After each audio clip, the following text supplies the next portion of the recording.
So whilst you are settling in, please say hello. Say where are you from. I hope you follow me on LinkedIn. If you don't follow me on LinkedIn, please do. And also there's a community page. This is a non-commercial project, so please follow the SAMexpert community page. And if you're not yet subscribed to this channel, I really hope you will subscribe. I already have about 80 videos, if not more, on the topics of Microsoft licensing and cost optimization, and other licensing. A couple of videos on how to select software asset management tools, and this is going to continue. This is a project that is my most beloved project. So this is all done for the community, and we know whoever you are in this some world, fellow consultant, a competitor consultant, a procurement person, just a curious one. If you're new to licensing and you want to learn licensing, understand some of the basic principles, and I talk about these basic principles here as well. Sometimes live, sometimes morning lives, and that will return. So all is well. Everybody's welcome. Please subscribe. Please join the community. And yeah, let's have open and honest conversation about various things licensing. Let's drag the chat. Hi Eric, thank you very much for your kind words. I love your channel too. If anyone's watching right now else, subscribe to License Q channel as well. Really good Microsoft research. And Eric, thanks very much. I need to probably pinch from you a few of your calculations around Azure hybrid benefits. They were really good. I mean, I knew that it's a big money saver, but I've never done the actual calculation. That's the benefit of having access to Microsoft price list, isn't it?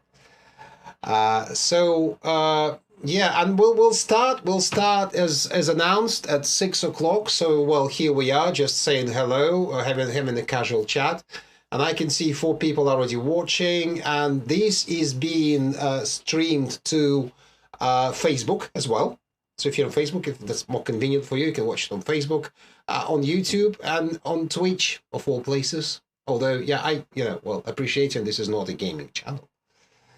A couple of excuses probably, and just if anyone's interested at all, or whilst we still need to somehow waste 5 minutes before I start. Is you may notice that instead of my usual green screen, I actually now have real bookshelves behind me. This is all just setting up. It's a new place. It's a new studio. I've just moved house. It's a complete nightmare. So imagine I had to write slides for this presentation. But the good thing about Microsoft SQL Server optimization is that I will say this again, but I've been doing this since forever. So this is one of the topics. You wake me up, drunk, hangover, 3 a.m. and ask me, Alex, how do you optimize SQL Server? I'll jump straight in. It's just one of those things. There have been lots of customers I dealt with during larger Microsoft related engagements, during specific focused exercises on how to optimize SQL Server. So, and also by the way, I even did a presentation at the Microsoft Worldwide Partner Conference in 2013 in Houston, Texas, which was talking about other things, but mostly SQL centric. So let's make this interactive. So there's going to be 10 tips. There's going to be 10 tips, which I'll be talking about. Just top 10 tips. There's going to be conversation. No much graphic slides. That's my excuse. I was moving house. There was no time to do lots of graphics, but I hope I can bring some experience into that to compensate for a lack of fancy diagrams today. After each tip, I suggest we have a discussion. I suggest we just you write questions to chat. I look that there's chat, other windows. So apologies when I sometimes turn my head. That's because I need to watch all this multi-screen setup to be absolutely synchronized with what's going on. So yeah, please subscribe to the channel again. if you're not yet, and I see new people arriving, hello. Please say hello. Please tell me where you're from. I know what you're expecting from this today's live, and what platform you're on as well. Whether you're on YouTube or Twitch or Facebook. Please do. So what else to say? These lives will be hello Sam. These lives will be regular, and right now I do lives every 2 weeks. I haven't announced any new lives yet. I will, but the frequency will increase. And what I totally promise is, if any of these lives is successful, if there's good feedback, good attention, then I will repeat them, and they will improve in time. Obviously, things improve. You do them again and again and again. They do improve.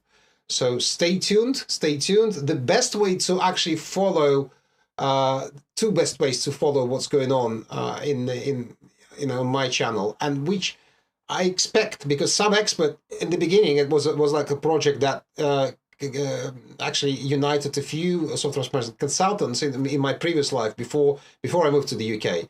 Now I'm trying to revive that tradition to make SAMexpert a bit of a wider community. So if you think you can contribute to this channel, just reach out to me. Let's talk about it. It could be an interesting thing. We could do lives together. We could do shows.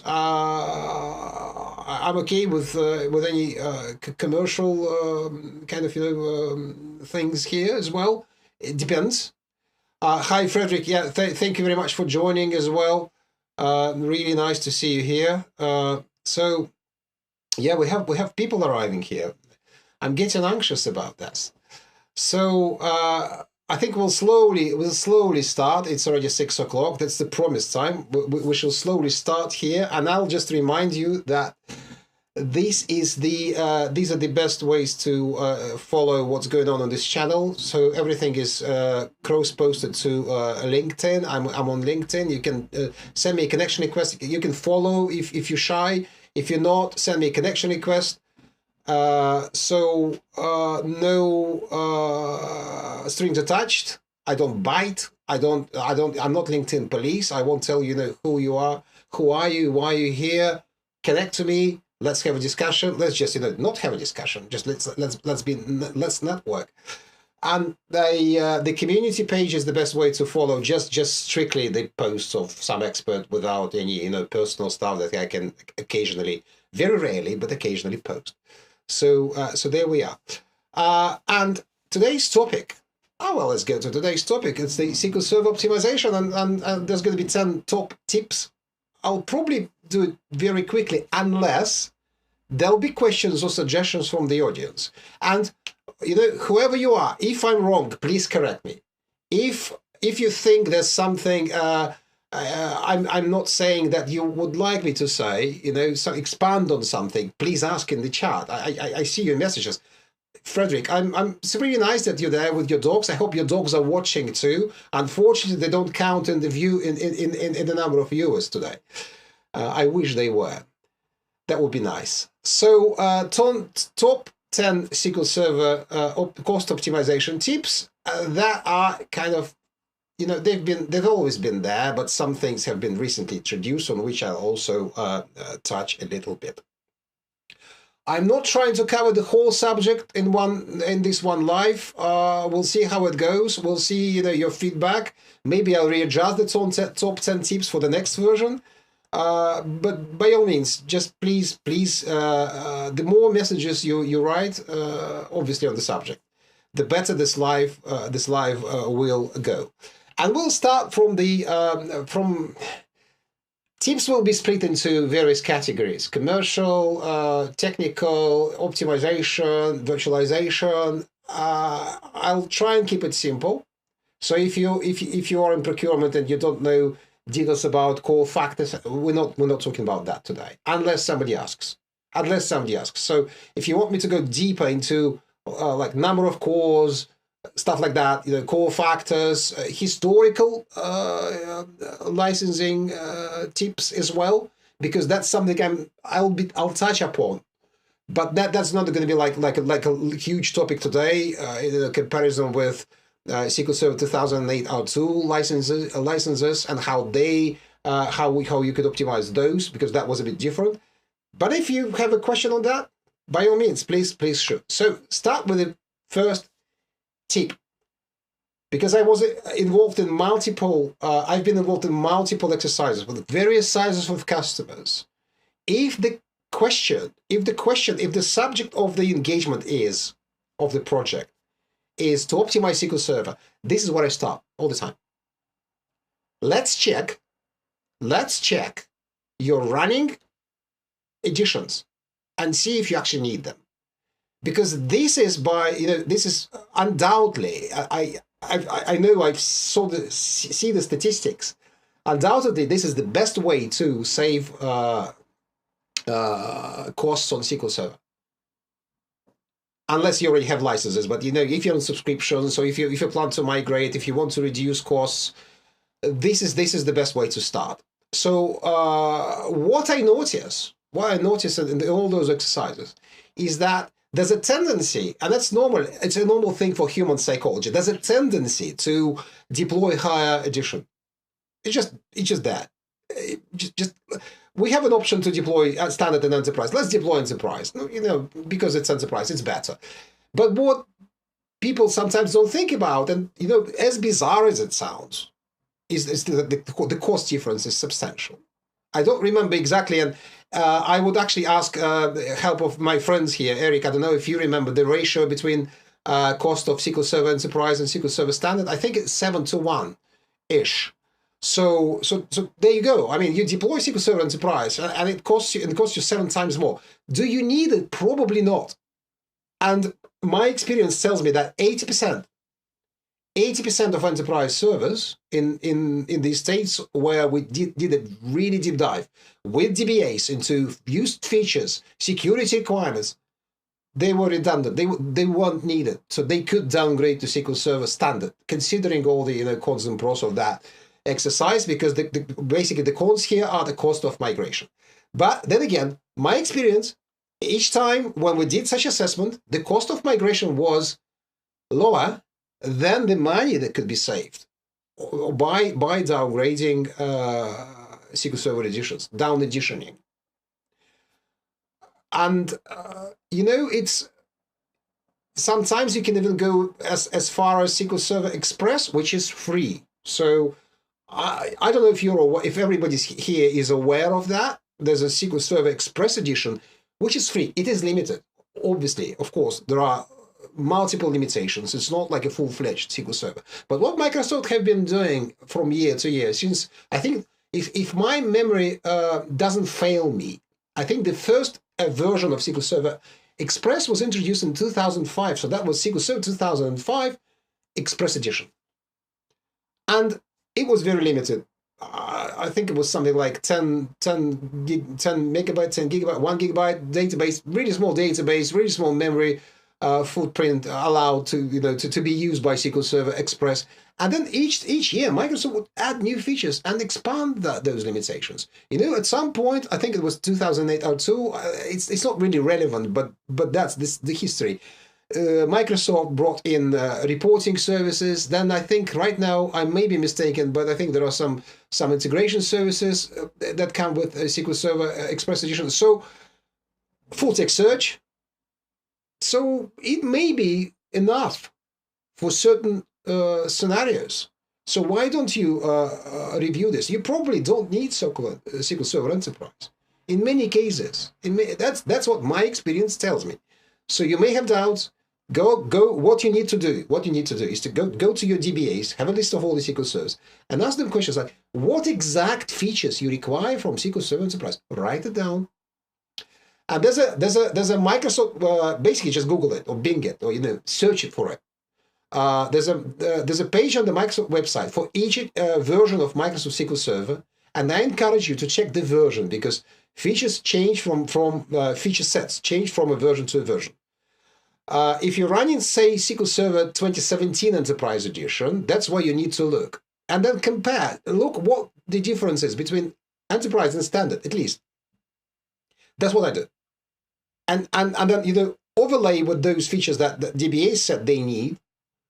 And I had, well, in 2013, I had responses like, we need clustering. Clustering is supported by SQL Server Standard. Oh, we need synchronous replication. It is supported by SQL Server Standard. DBAs just didn't know that. They assumed such, you know, grown-up features only exist in SQL Server Enterprise.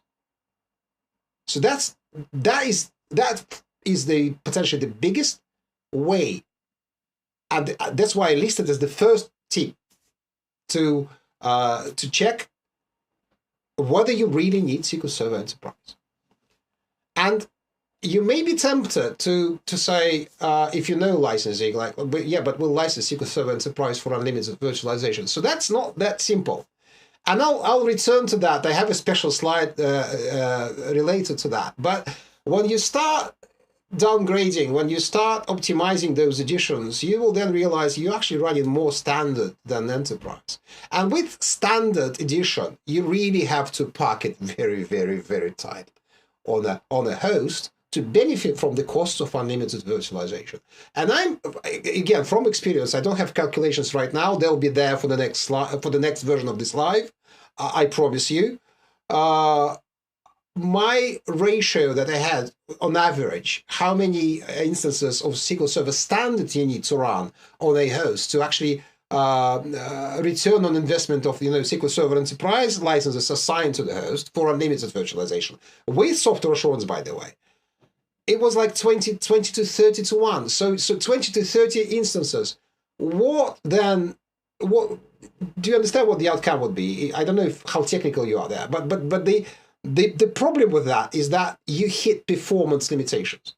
You run that many servers, you run that many SQL servers, you inevitably hit performance limitations. Unless they're very, very lightly used SQL servers. Therefore, they don't consume too much of the disk resources or memory or CPU, so your host can actually handle those multiple instances. So unlimited virtualization with SQL Enterprise makes more sense with SQL Server Enterprise. We'll get to that again. I'll repeat this message. So, do you have any questions on this, on the edition downgrades at all? So, if you have any questions, please write them. If you want to send them in private, send them to my LinkedIn account, and we can discuss that. So I have a lot of experience in this area, a lot of money saved, 7 figures altogether-ish. Let's go to the next one, which is, and you know, it looks obvious, doesn't it? It's not. It's not. And many tips here, they look obvious, but in real life, developers tend to deploy production editions to, you know, test and demonstrate certain things. For some reason, they're reluctant to use SQL Server Developer, but it has a fantastic advantage. So since I think SQL Server 2016, then again, not really relevant. So not very recently, a few years ago, Microsoft made it completely free. It was not extortionately expensive anyway. So I remember American prices. It costed $50 per year per developer. So it was a cheap license. It was a cheap license before, and now it's free. All you need to do is you need to register yourself, create an account, and then, yeah, but we need features of SQL Server Enterprise. It is SQL Server Enterprise, branded as SQL Server Developer. That's what it is. It even has more features for developers, for fine-tuning of stuff. So why don't you? And that is a huge money saver, because what then happens? They deploy SQL Server Enterprise. Of course, you can have Visual Studio subscriptions to cover that. Of course, you can have MSDN platforms to cover for that.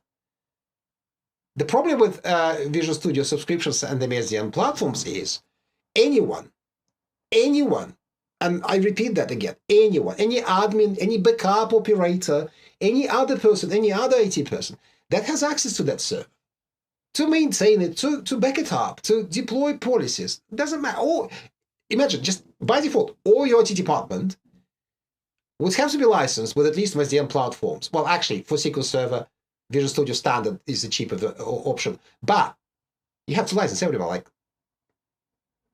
what's the cost of the Visual Studio Standard subscription? £300, $300 multiplied by 100 people. That's what you pay, as opposed to free. How good is that? It's a very big advantage. So, any questions for that at all? Any doubts? Anything? Any suggestions? And if again, and I'll repeat, please subscribe to this channel, because this is going to be cut into little pieces. This particular live, and any feedback from you will be taken into account. So please do. Then the next thing. What I notice as well is that, especially before when there's a new renewal or true up exercise, and usually what happens is there's a reason why we say you have to start early, like a year before true up. You've just done one true up, start the next one. The reason we say that is that when it's rushed, when it's 1-2 months before the actual renewal or true up, people just count everything. That's what happens. The data is just taken as is, and then numbers are submitted for true-ups and renewals. I can't count the times when I've seen things like SQL Server passive instances. Passive instances. So for those who are not technical, you can have so-called clustered configurations of SQL Server. So your production instance with which your users are working, it's called active, and there's another one that is synchronized. And if your active breaks, your server burns, whatever. The passive instance picks up the workload. So this is called SQL Failover. So this secondary node, the passive node, is free. There are caveats. You have to have licenses with active software assurance, unless we're talking about, this is a bit of a historic information, unless you're still running old license instances of, say, SQL Server 2008 R2, and you have still those legacy licenses, and forget about end of life. We're just talking about compliance right now. End of life doesn't apply to compliance. It's only security related. When the product is end of life, your licenses are still useful. They're still legitimate. You can use them. So maybe you're using that. So that version didn't require software assurance for SQL Server Failover. Another way of saving money, by the way, legacy licenses, which I'm not mentioning in this live. I should probably. So look at what's passive. And as I said, one passive instance per one active is allowed for free. They have too much. There are various rules. Read about those rules. You go to Microsoft Product Terms website, read the rules. They're not difficult to understand. Basically, they just need too much. Basically, they just need to be similar servers.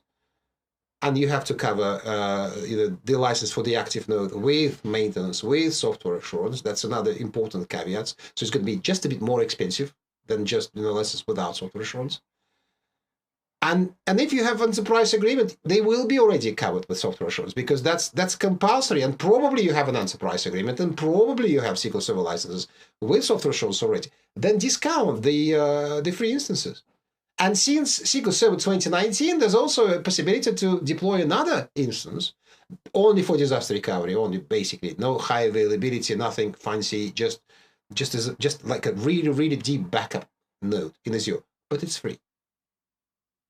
How good is that? It's good. So do you have any questions on this at all? Because we'll move on if you don't. And if you have any questions, I remind you, send them to this chat, send them to my LinkedIn page, and well, let's move on. Bundled SQL Server. Another thing that people forget about, which is not a huge substantial saving, but it reduces costs. And the topic of this live is reducing costs, and that reduces costs of renewals. It reduces costs of server and cloud enrollments, because these can be what's the word I'm looking for? You can exclude them from the kind of total SQL Server coverage to total SQL Server commitment. Why? Because those licenses came. Those licenses came with some sort of software. Microsoft software, third-party software, they separately licensed. They basically they strictly speaking, they are a part of a software bundle. If you're familiar with Oracle licenses, this is the analogy of the ASFU, application-specific full-use licenses.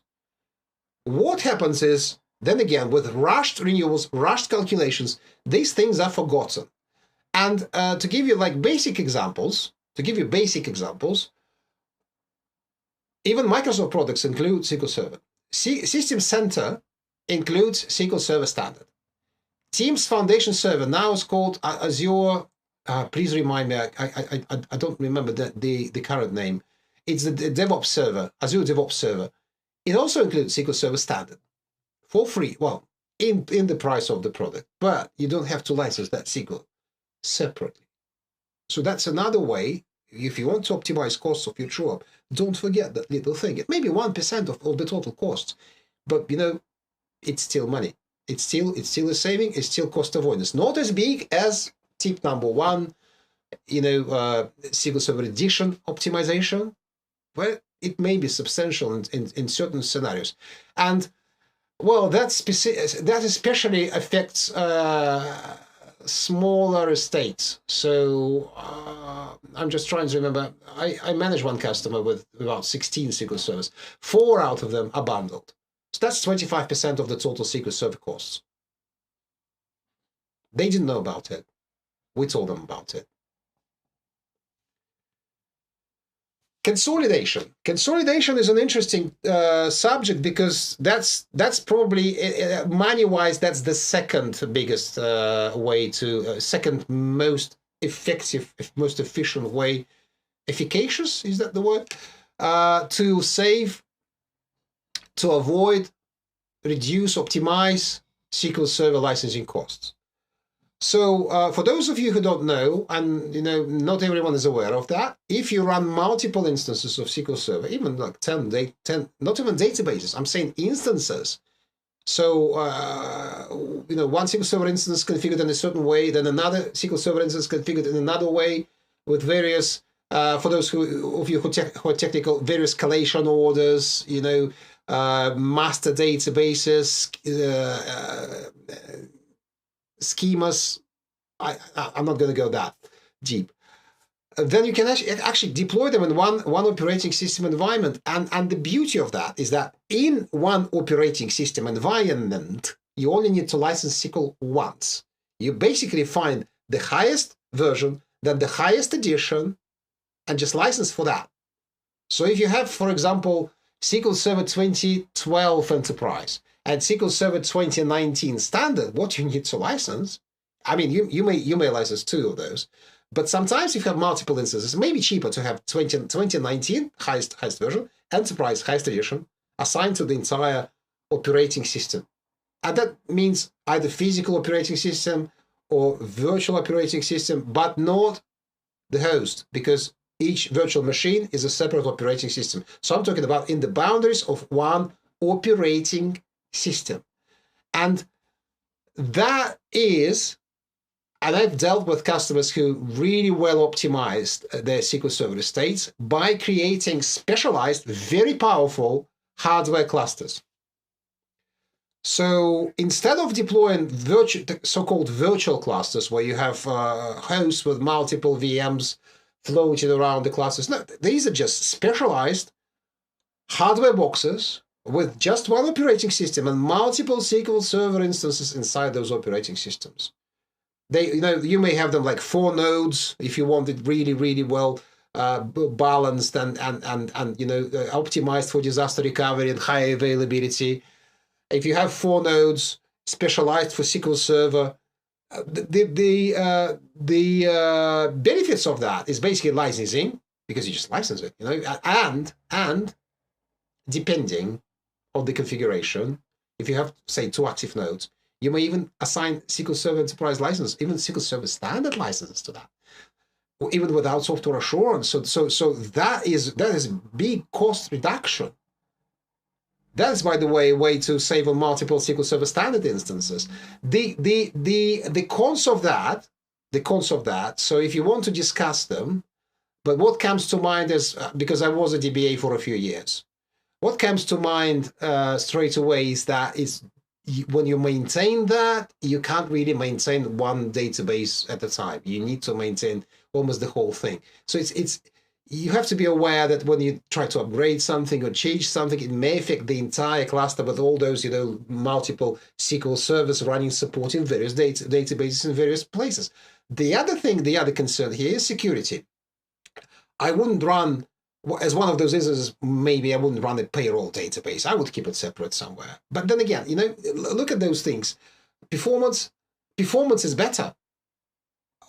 These clusters perform better than virtualized because you don't have all this virtualization overhead, the hypervisor and stuff like that. Arguably, because you can optimize, you can have DRS, dynamic resource allocation.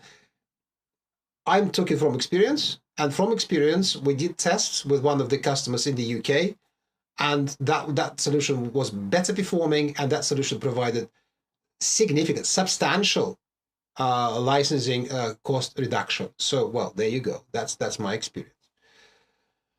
Any questions on that at all? Because we'll move on. What I need you to understand here and remember, so I've spoken to technical people, and the first thing they say, oh, by the way, we'll use Docker, and we'll just isolate those SQL servers in various containers, so they'll still be inside one OSC, and can we just license it as one operating system? No, you may not, because Microsoft specifically caveated that if you isolate something, no, just SQL Server, it's only related to SQL Server. If you isolate SQL Server in a container for the purposes of licensing SQL Server is an operating system environment. So each container is licensed separately. Don't make that mistake, please. So there's a big gray area about how that applies to previous versions.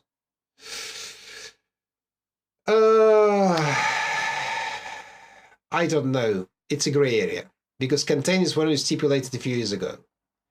Can you containerize SQL Server 2012 without being punished? I wouldn't go that way. I wouldn't.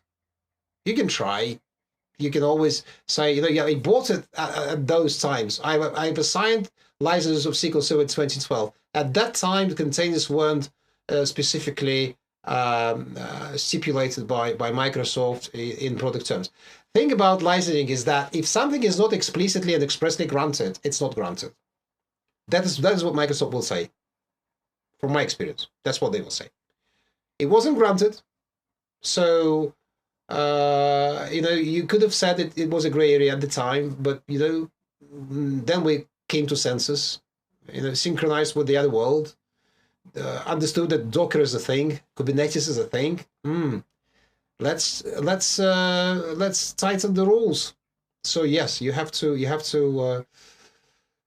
license each container separately. And yeah, well, Sam, I know everybody technically minded just immediately thinks, it's an operating system, we'll run containers.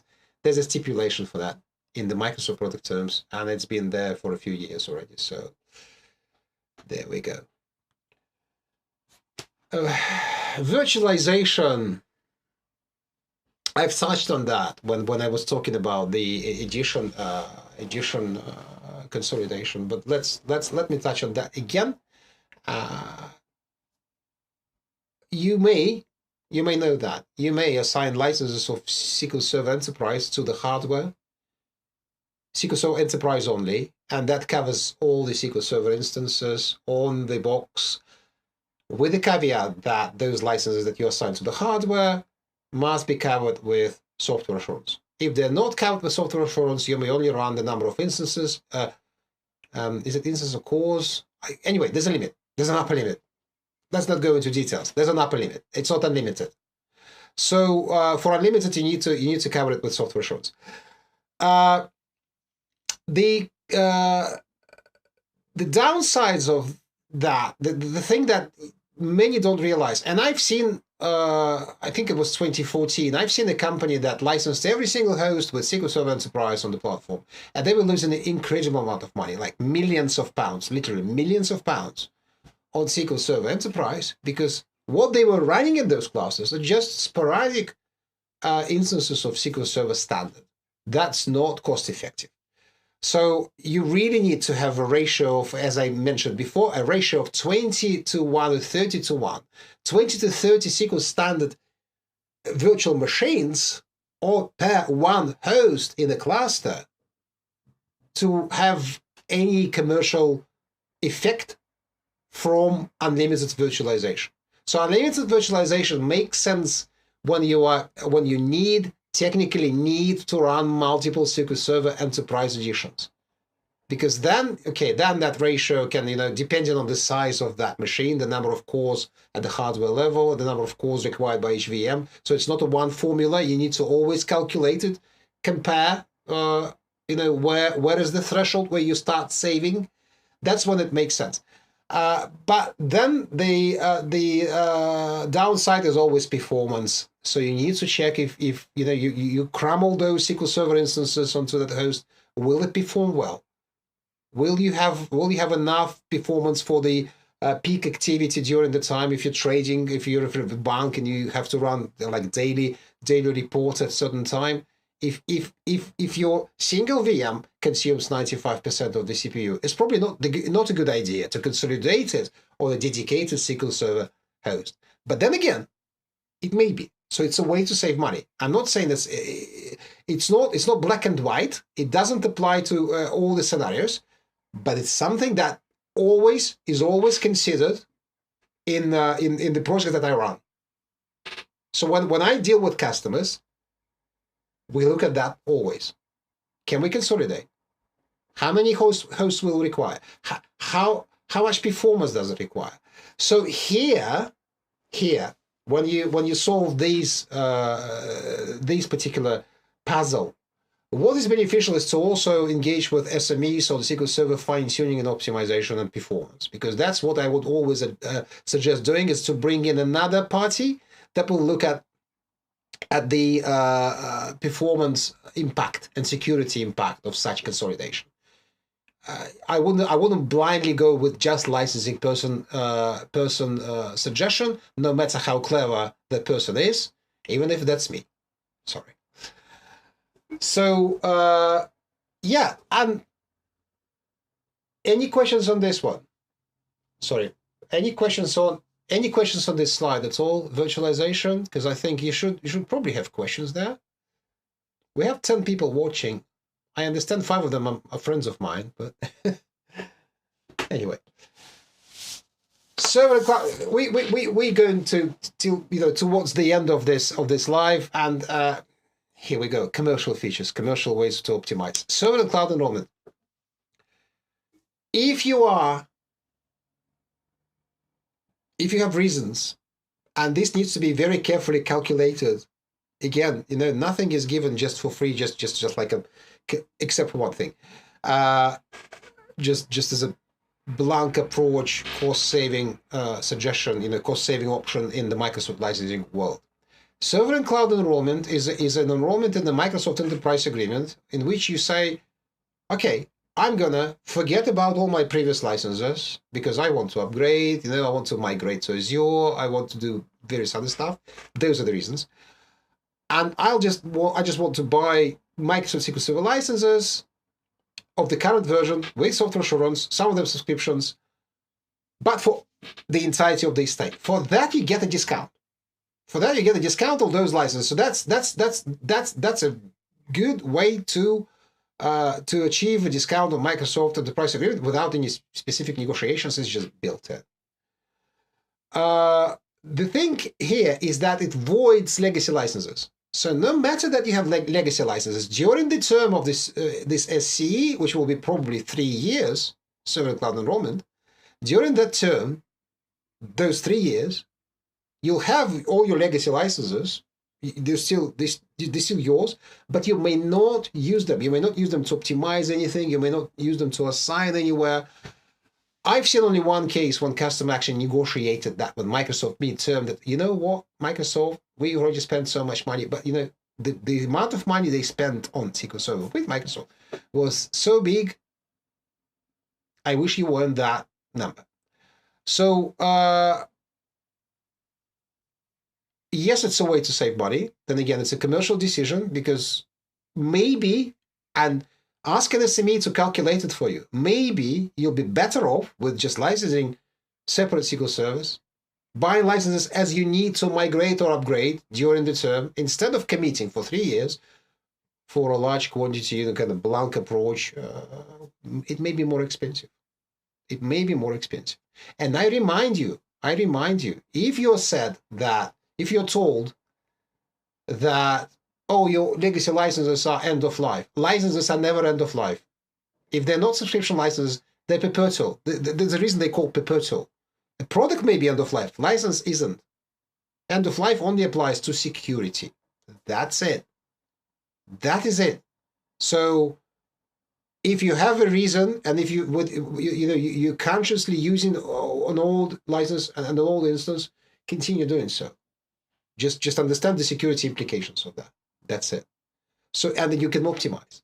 You may have a plan to migrate it, and then something delays it, something again delays it, something delays it. Look at the entire kind of a roadmap for the next 3 years. Don't commit to just license everything, you know. But if you need to license everything with the new most recent current version of SQL Server, then by all means go for SQL Server. For Server and Cloud Enrolment. SCE or SKI. This could be a good option to minimize SQL Server costs in that particular scenario. Any questions on this, please? Just to and by the way, if you're not subscribed yet, you know, before you run away from this channel, please subscribe to my videos, because there'll be more, there'll be new lives, and you know, I'm going to upload a bunch next week. And there's an Microsoft Enterprise Agreement series, which I'm going to continue, I think, probably in a couple of weeks. There'll be a new video there. Azure Hybrid Benefit. Azure Hybrid Benefit is a way to save money on SQL Server. Because how do you do that? If you assign your existing license to an Azure instance, following all the rules of assignment, you'll be saving money, especially if that's a reserved instance. So Microsoft deliberately did it that way. It actually works. It actually saves you money.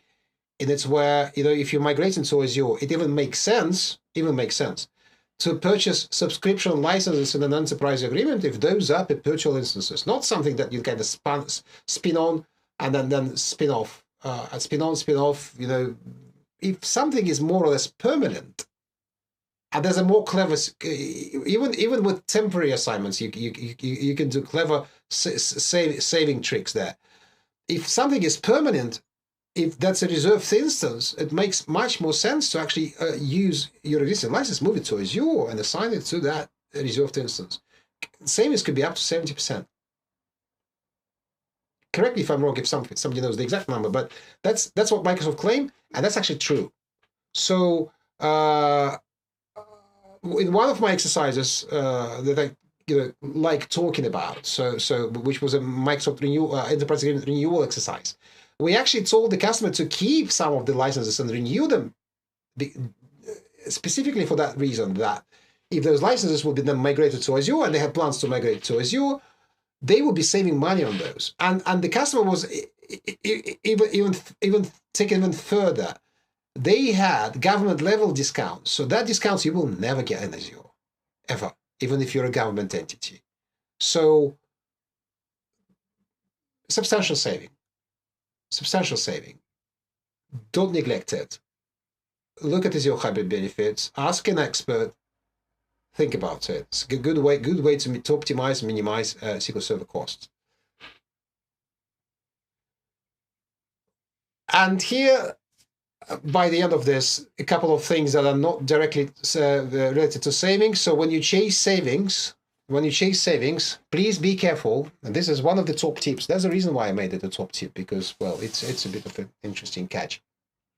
Be careful with any concessions that you get from Microsoft. They won't last. That's as simple as that. So without going into very deep details, if you have a discount and say, and I've seen that customer was given the concession to license SQL Server Enterprise at the cost, basically at the price level of SQL Server Standard, with the caveat they had to buy and deploy only SQL Server Enterprise. Do I need to explain what that is?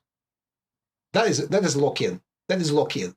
Next period comes, next term comes, and instead of paying software assurance maintenance on SQL Server Standard and Enterprise in the mix, you pay everything at SQL Server Enterprise. Will you get the same level of discount?